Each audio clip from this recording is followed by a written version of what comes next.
Very good evening friends, welcome back in our channel. हमारे और आपके चैनल में आपका तहे दिल से स्वागत है रुद्राक्ष अकेडमी के ऑनलाइन लर्निंग प्लेटफॉर्म पे। आज हम लोग डिस्कस करेंगे अपना जो टेस्ट हम लोगों ने 3 टेस्ट अपलोड किया था, ठीक है। तीसरा टेस्ट का आज हम लोग डिस्कशन करेंगे, ठीक है। जो उसपे करेक्ट आंसर्स हैं उसको देखेंगे, क्वेश्चन को रिव्यू देखेंगे, क्या क्या चीजें उसमें थी, ठीक है। तो स्टार्ट करते हैं हम लोग अपने पहले क्वेश्चन के साथ। और हमारा पहला क्वेश्चन क्या था? जयगोपाल के साथ भगत सिंह, राजगुरु और सुखदेव निम्नलिखित में से किस साजिश मामले में शामिल थे, ठीक है। तो हमारा जो उसमें ऑप्शन था वो क्या था? कानपुर प्रचंड केस, लाहौर षड्यंत्र केस, भागलपुर षड्यंत्र केस, और डी क्या था? अलीपुर बम मामला, ठीक है। तो हमारा जो करेक्ट आंसर हो जाएगा वो क्या हो जाएगा? ए हमारा जो है वो बी हमारा जो है वो करेक्ट आंसर हो जाएगा, यानी लाहौर षड्यंत्र केस में जो था उन लोगों वो सभी लोग जो थे शामिल थे उसमें, ठीक है। आगे देखते हैं हमारा क्वेश्चन नंबर 2 क्या है। निम्नलिखित में से किस धातु के सिक्के गुप्त काल में सबसे अधिक संख्या में जारी किए गए थे, ठीक है। फिर से हम लोग क्वेश्चन को देखते हैं क्या है। निम्नलिखित में से किस धातु के सिक्के गुप्त काल में सबसे अधिक संख्या में जारी किए गए थे, ठीक है। जो बच्चे टेस्ट दिए होंगे, ठीक है, वो टेस्ट अपना ओपन कर लेंगे, उसमें क्वेश्चंस आप लोगों को दिख जाएगा, ठीक है। उसमें ऑप्शन क्या था? ए ऑप्शन क्या था उसमें?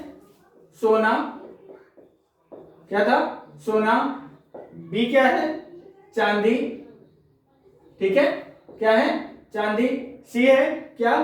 तांबा, क्या है? तांबा। और डी क्या था? पीतल। क्या था? डी क्या है? पीतल।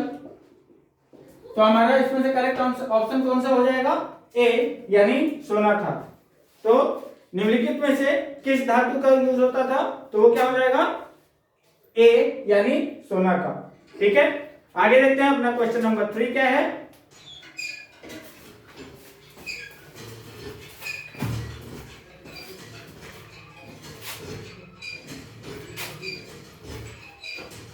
थ्री क्या है? क्वेश्चन नंबर देखेंगे।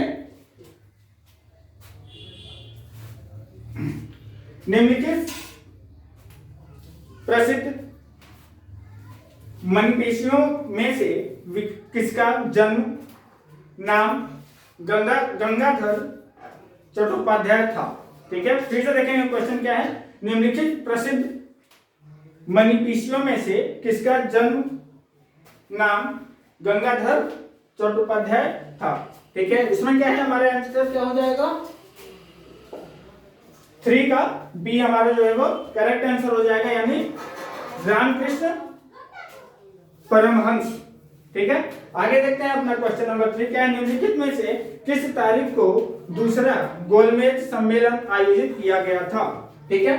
चौथा क्वेश्चन क्या है? निम्नलिखित में से किस तारीख को जो है दूसरा गोलमेज सम्मेलन पारित किया गया था?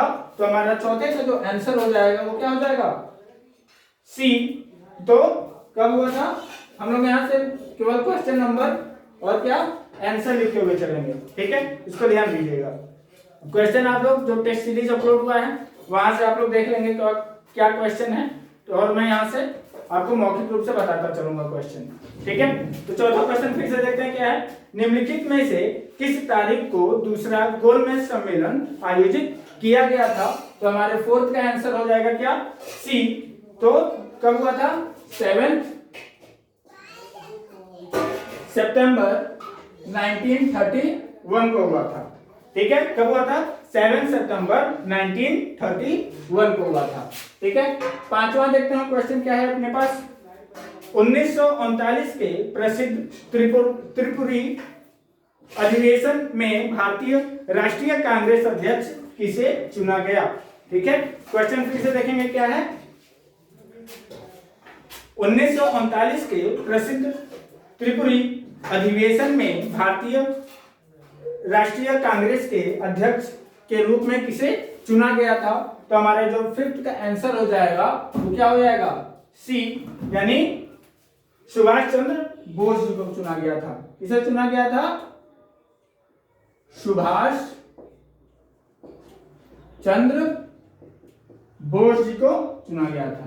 ठीक है, छठवां क्वेश्चन देखते हैं क्या है अपना। छठवां क्वेश्चन है हमारा, निम्नलिखित में से किस अवसर पर पुर्तगालियों द्वारा बंबई को अंग्रेजों को सौंप दिया गया था। ठीक है, फिर से देखेंगे क्या है, निम्नलिखित में से किस अवसर पर पुर्तगालियों द्वारा बंबई को अंग्रेजों को सौंप दिया गया था। ठीक है, किस अवसर पर सौंपा गया था, तो हमारा जो सिक्स्थ का आंसर हो जाएगा वो हो जाएगा क्या, बी, यानी बैगरेजा की पुर्तगाली राजकुमारी कैथरीन के साथ चार्ल्स द्वितीय का विवाह। ठीक है, यानी बेरेजा की जो पुर्तगाली राजकुमारी थी, ठीक है, उनका जो विवाह हुआ था किसके साथ हुआ था, चार्ल्स द्वितीय के साथ हुआ था, और उन्हीं के उसी के उपलक्ष्य में या दहेज के उपलक्ष्य में कह लें, दहेज के रूप में बंबई को सौंपा गया था। ठीक है, तो क्या हो जाएगा ये देखेंगे, बैगरेजा की क्या होगा, पुर्तगाली, ठीक है, राजकुमारी, ठीक है, राजकुमारी, ठीक है, इनका विवाह जो हुआ था किसके साथ हुआ था, चार्ल्स द्वितीय के साथ हुआ था। किसके साथ हुआ था, चार्ल्स द्वितीय के साथ हुआ था। उसी के उपलक्ष्य में या दहेज के रूप में जो है बंबई को उनको सौंपा गया था। ठीक है, तो हमारा जो है बी आंसर हो जाएगा। आगे देखते हैं अपना क्वेश्चन नंबर 7 क्या है, निम्नलिखित में से किस अधिवेशन की एक अलग प्रस्तावना थी। ठीक है, क्या है क्वेश्चन, निम्नलिखित में से किस अधिनियम की एक अलग प्रस्तावना थी। तो हमारा जो 7th का करेक्ट आंसर हो जाएगा वो हो जाएगा ए, यानी भारत सरकार अधिनियम 1919। ठीक है, भारत सरकार अधिवेशन, भारत सरकार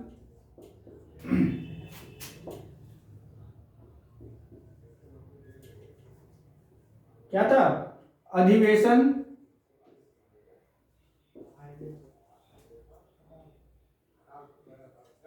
अधिनियम जो था कब हुआ था, 1919। इसका जो था क्या था, अधिनियम की एक अलग प्रस्तावना थी। इस प्रस्तावना को हम लोग आगे वीडियो में शेयर करेंगे, क्या प्रस्तावना थी, अलग अलग अधिनियम के बारे में हम लोग जानेंगे।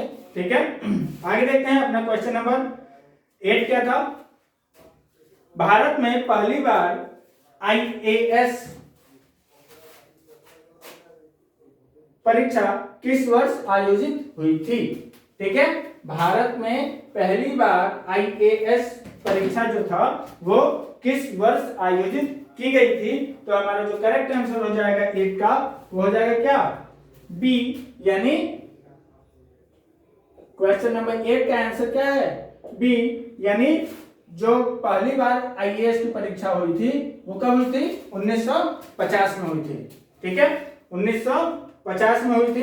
आगे देखते हैं अपना क्वेश्चन नंबर 9 क्या है, भारत में वित्त के विकेंद्रीकरण की प्रक्रिया किसने शुरू की थी। ठीक है, फिर से देखेंगे क्वेश्चन क्या है अपना 9वां क्वेश्चन देख लेंगे अपने क्वेश्चन शीट में। ठीक है, जो आप लोगों को ऐप पे अपलोडेड है, ठीक है, टेस्ट 3 के नाम से। ठीक है, उस पर देख लेंगे सभी बच्चे जो भी हमारे ऐप से हैं, और जो बच्चे नहीं हैं वो एक बार देख लेंगे, विजिट कर लेंगे ऐप पे, हमारे को आपको टेस्ट अवेलेबल है। ठीक है, रुद्राक्ष एकेडमी का ऐप है प्ले स्टोर पे, वहां से आप लोग उसे डाउनलोड करके इंस्टॉल करके देख सकते हैं। ठीक है, देखते हैं फिर से क्वेश्चन क्या है अपना, भारत में वित्त के विकेंद्रीकरण की प्रक्रिया किसने शुरू की थी। तो हमारा जो 9th का आंसर हो जाएगा वो क्या हो जाएगा, बी, यानी लॉर्ड मेयो ने। किसने की थी, लॉर्ड मेयो ने की थी। ठीक है,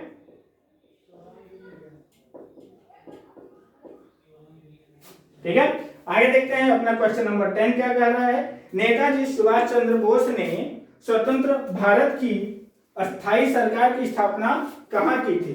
ठीक है, फिर से देखेंगे अपना क्वेश्चन नंबर क्या 10 को क्या कह रहा है क्वेश्चन नंबर 10 हमारा, नेताजी सुभाष चंद्र बोस ने स्वतंत्र भारत की स्थायी सरकार की स्थापना कहाँ की थी? ठीक है, तो उन्होंने जो स्थायी भारत की स्थापना की थी वो सिंगापुर में की थी।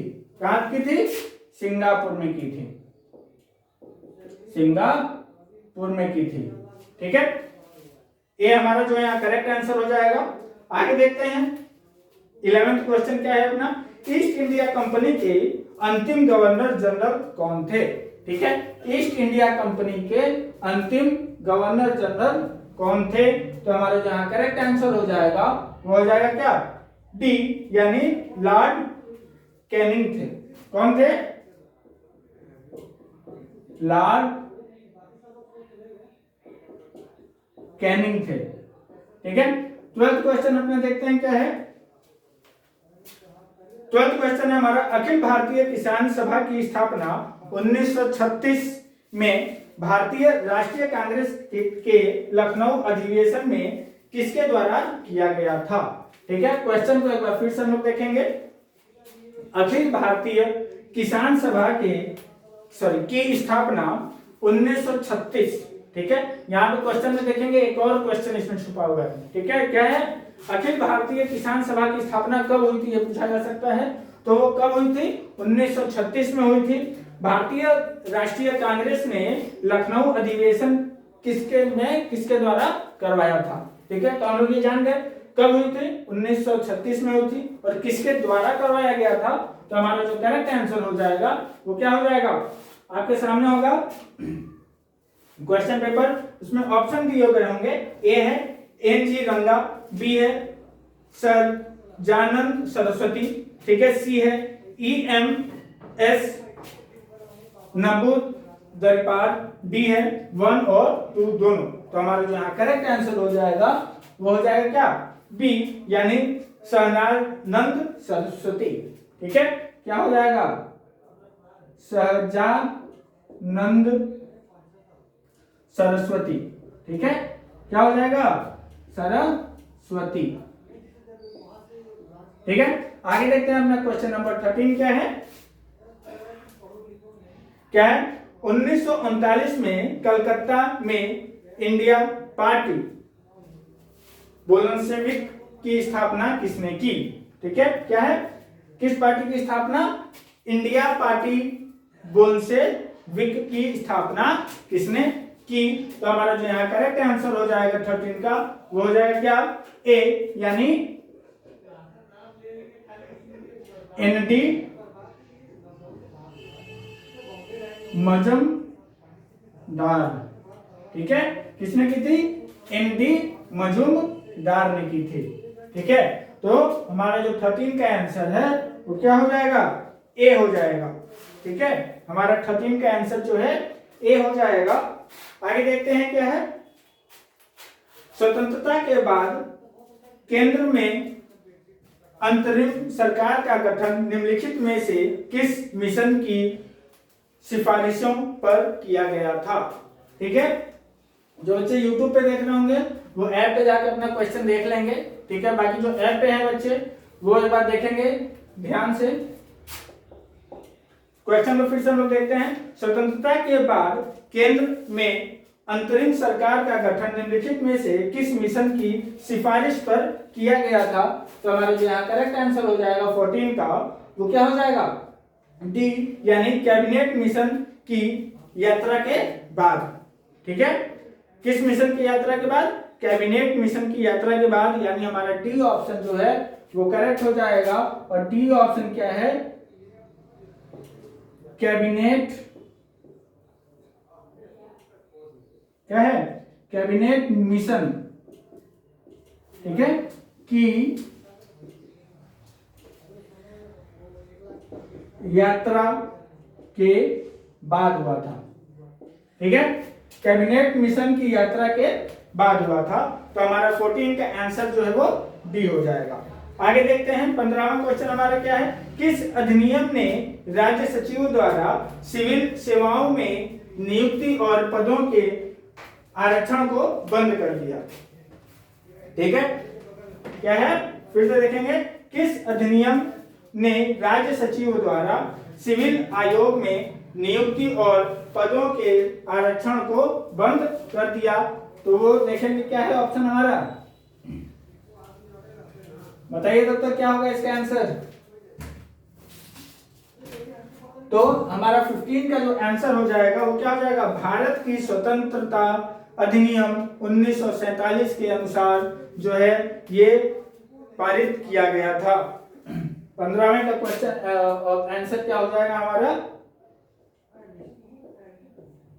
भारत की स्वतंत्रता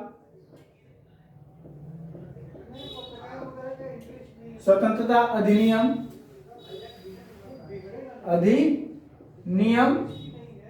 1947 के अनुसार जो है ये पारित किया गया था। ठीक है, हमारा ए जो है वो करेक्ट आंसर हो जाएगा। आगे देखते हैं अपना क्वेश्चन नंबर 16 क्या है। भारत में पुर्तगाली साम्राज्य की विफलता के लिए निम्नलिखित में से कौन सा से कारण है। ठीक है, कौन सा या कौन से कारण है। ए क्या है, अल्बुकर्क की मृत्यु के बाद कोई शक्तिशाली शासक नहीं। बी सॉरी दूसरा क्या है उसी में, भ्रष्ट प्रशासन। तीसरा क्या है, अनुसूचित धार्मिक नीतियां। चौथा क्या है, अन्य यूरोपीय शक्तियों का उदय।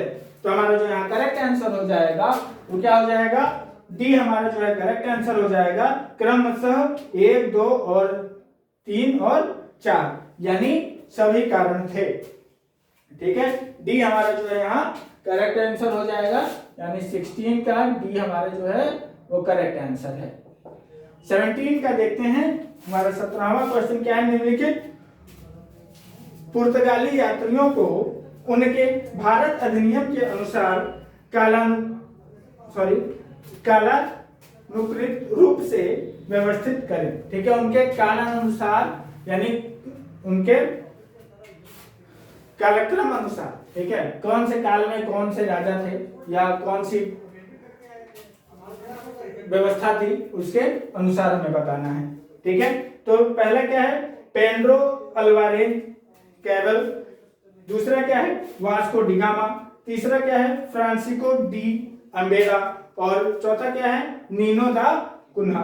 ठीक है, तो हमारा जो यहाँ करेक्ट आंसर हो जाएगा 17 का वो क्या हो जाएगा, बी हो जाएगा हमारा करेक्ट आंसर, यानी क्रमशः 2, 1, 3 और 4। यानी सबसे पहले 2 यानी वास्को डी गामा, फिर उसके बाद पेड्रो अल्वारेज कैबल, उसके बाद फ्रांसिस्को डी अमेंडा और चौथा नीनो दा कुन्हा। ठीक है, ये क्रमशः होगा। ठीक है, तो हमारा जो है बी करेक्ट आंसर हो जाएगा। 17वां क्वेश्चन देखते हैं, सॉरी 18वां क्वेश्चन देखते हैं अपना। 18 नंबर क्वेश्चन क्या है, निम्नलिखित में से कौन सा सेठ थॉमस की लड़ाई का परिणाम था। ठीक है, 18वां क्वेश्चन क्या है, निम्नलिखित में से कौन सा सेंट थॉमस की लड़ाई का क्या था, परिणाम था। किसकी लड़ाई का, सेंट थॉमस की लड़ाई का परिणाम था। तो हमारा जो यहाँ करेक्ट आंसर हो जाएगा 18 का वो क्या हो जाएगा, बी यानी कर्नाटक का नवाब हार गया था। ठीक है, उस लड़ाई में जो था क्या हुआ था, कर्नाटक का नवाब जो था क्या हुआ था, नवाब हार गया। ठीक है, कर्नाटक का जो नवाब था वो हार गया था। ठीक है, बी हमारा जो है करेक्ट आंसर हो जाएगा। 19th क्वेश्चन देखते हैं अपना। अवध के नवाब ने किस वर्ष बनारस को कंपनी को हस्ताक्षरित कर दिया। ठीक है, यानी अवध के जो राजा थे, ठीक है, नवाब थे, वो बनारस को जो है ईस्ट इंडिया कंपनी को कब हस्तांतरित यानी सौंप दिया। यानी यहाँ का भी बनारस का भी बागडोर जो है ईस्ट इंडिया कंपनी किस सन से देखने लगी अपने अंतर्गत करके। तो हमारा जो करेक्ट आंसर हो जाएगा वो हो जाएगा क्या, 19 का सी यानी 1775। ठीक है, इस समय क्या हुआ था, अवध के राजा, ठीक है, अवध के नवाब, ठीक है, अवध के नवाब द्वारा बनारस को हस्तांतरित कर दिया गया था, किसे, कंपनी को, ठीक है। तो हमारा जो करेक्ट आंसर हो जाएगा वो हो जाएगा क्या, 1975 में, ठीक है। आगे देखते हैं अपना क्वेश्चन नंबर 20 क्या है। J2 कोड के अनुसार अनुवाद को किस वायसराय ने वित्त पोषित किया, ठीक है। फिर से देखेंगे, J2 कोड के अनुसार अनुवाद को किस वायसराय ने वित्त पोषित किया। तो हमारा जो यहाँ करेक्ट आंसर हो जाएगा वो हो जाएगा क्या, सी 20 का सी, यानी वारेन हेस्टिंग्स ने किया था, ठीक है। तो हमारा जो है सी करेक्ट आंसर हो जाएगा, ठीक है। सी हमारा जो है वो करेक्ट आंसर हो जाएगा, ठीक है। जो बच्चे ऐप पे होंगे वो देख लेंगे, ठीक है। और जो भी इसमें आपको समझ में नहीं आया हो या जो दिक्कत हो वो आप कमेंट करके या वो हमारे हेल्पलाइन नंबर पे कॉल करके आप कंसल्ट कर सकते हैं। या टेस्ट पेपर में अपलोड ना मिल रहा हो या जो भी समस्या हो आप हमारे हेल्पलाइन नंबर पे कॉल करके बता सकते हैं, ठीक है, ठीक है। तो आप उस पर बता सकते हैं हमारे हेल्पलाइन नंबर पे कॉल करके। तो ठीक है, आज के लिए इतना ही। हम लोग मिलेंगे अपने नेक्स्ट वीडियो में। और जो बच्चे ऐप पे नहीं है एक बार जरूर से उस पर विजिट करके क्वेश्चंस को देख लेंगे, टेस्ट सीरीज को देख लेंगे, क्या क्या चीजें हैं उस पर, ठीक है। Take care, thank you.